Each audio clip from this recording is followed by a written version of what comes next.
Hello à tous. Aujourd'hui, je voulais vous parler des secrets de famille, comment les détecter et s'en libérer.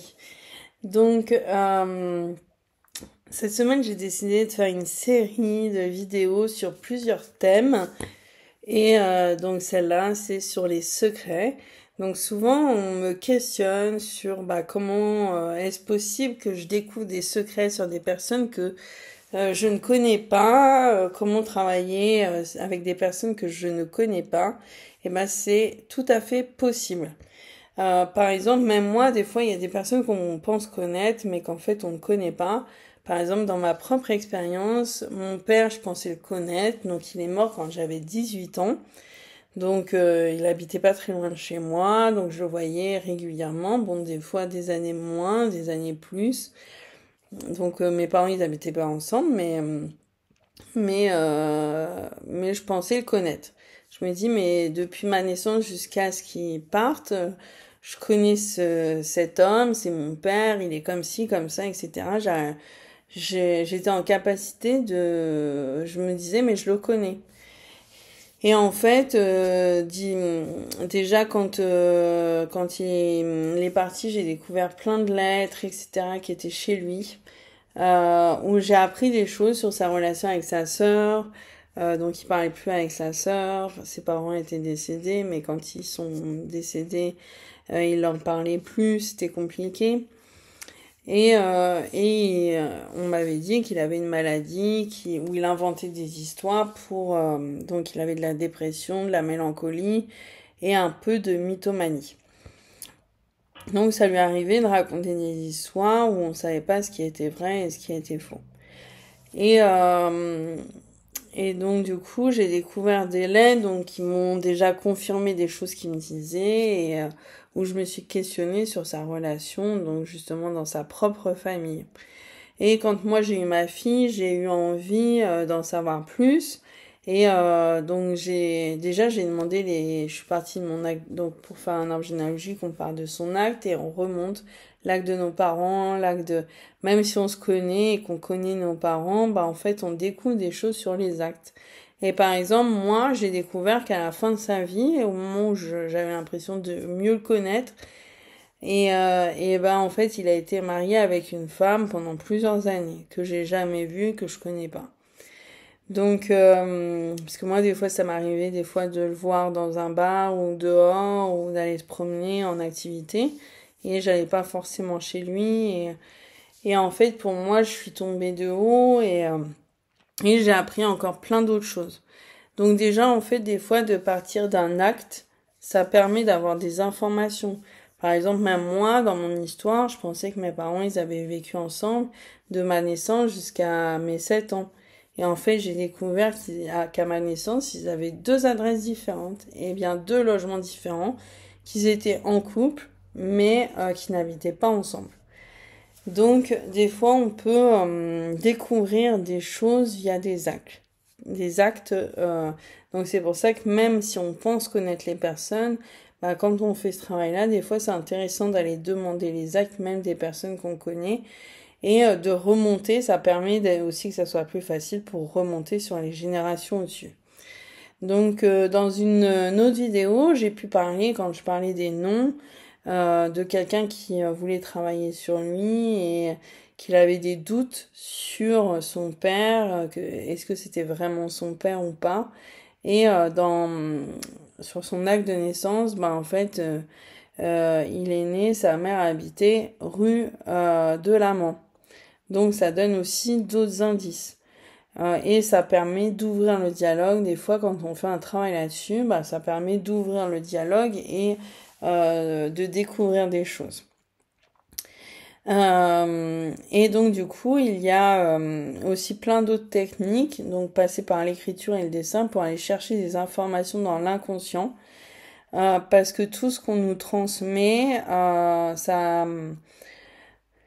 ça donne des informations. Donc par exemple, on va pas nous transmettre, par exemple, nous dire tiens, j'ai vécu un viol, ou c'était compliqué, ou il y a eu un mariage arrangé, mais de savoir ce qu'on nous a transmis, par exemple sur le couple ou la sexualité, de comment est-ce que ils souhaitent que nous Si on nous dit méfie-toi des hommes, fais attention, avec limite à ce que nous-mêmes on ait peur des hommes, bah en fait ça peut donner une indication sur ce qu'eux-mêmes, leur propre trauma et leur propre choc émotionnel qu'ils ont pu vivre. Donc des fois c'est intéressant d'aller explorer dans l'inconscient qu'est-ce qu'on nous a transmis, quelles valeurs on nous a transmis, comment est-ce qu'on doit se comporter dans tel et tel domaine, et ça permet en fait d'avoir des indications sur ce qu'eux-mêmes ils ont vécu quand on ne sait rien. Donc moi j'ai plein d'outils différents pour aller explorer ça et permettre à l'inconscient de se détendre et de donner des informations. Donc ça peut être une autre manière de détecter ces informations. Donc après, souvent les secrets de famille, après pour s'en libérer, bah en fait déjà de mettre le doigt dessus, d'avancer, bah en fait déjà pour moi, en tout cas dans mon point de vue, c'est 80% du travail. Donc après, il y a d'autres outils, et je pourrais faire des vidéos dessus pour s'en libérer. Donc voilà, déjà quelques outils. Donc après, il y a l'hypnose, il y a qui permet d'aller détecter ce type de choses-là. Il y a l'écriture intuitive, d'essayer d'écrire, et ça permet aussi de libérer, de beaucoup libérer, donc l'écriture, d'aller s'imaginer, souvent c'est ce que je dis à mes clients, tu connais pas, des fois on connaît pas nos grands-parents, nos arrière-grands-parents, essayer de fermer les yeux et s'imaginer comment est-ce qu'ils sont, comment est-ce qu'on les voit, est-ce qu'ils sont de... par exemple, moi, j'ai jamais connu mon grand-père, mais je suis capable de le visualiser, de l'imaginer comment il était chez lui, dans sa vie de famille, comme si je l'avais connu alors qu'il est décédé 1 an et demi avant que moi je naisse. Et j'avais l'impression vraiment de le connaître comme si j'avais vécu avec lui, que je l'avais déjà vu, et alors que je l'ai jamais vu. Et ben en fait tout ça c'est les transmissions inconscientes qu'on nous transmet dans les dits et les non-dits. Donc il y a des facilités des fois à trouver des informations. Là par exemple j'ai ma grand-mère qui est décédée, ben en fait dans la manière en fait de qui est-ce qui vient à l'enterrement, qui est-ce qui ne vient pas, etc. Et ben en fait ça donne aussi des informations sur l'histoire familiale, comment est-ce que euh, comment elle est, donc à la fin de sa vie elle a eu Alzheimer, ma grand-mère, donc ça donne des indications en fait sur des fois des choses qui n'ont pas été dites et qu'on peut justement apercevoir sur ces relations humaines. Donc que ça soit dans la fratrie, même plus loin, dans sa vie de couple, donc la famille de son mari, etc. Ça permet vraiment de donner des informations. Donc il y a plein de manières de d'aller détecter justement ces secrets de famille. Et des fois, quand on a des personnes qui sont proches de la mort, on a envie justement que ces secrets sortent et euh, et euh, et qu'on les découvre. Mais en fait, des fois, il ne faut pas forcément se faire de soucis que ça sortira à un moment ou à un autre.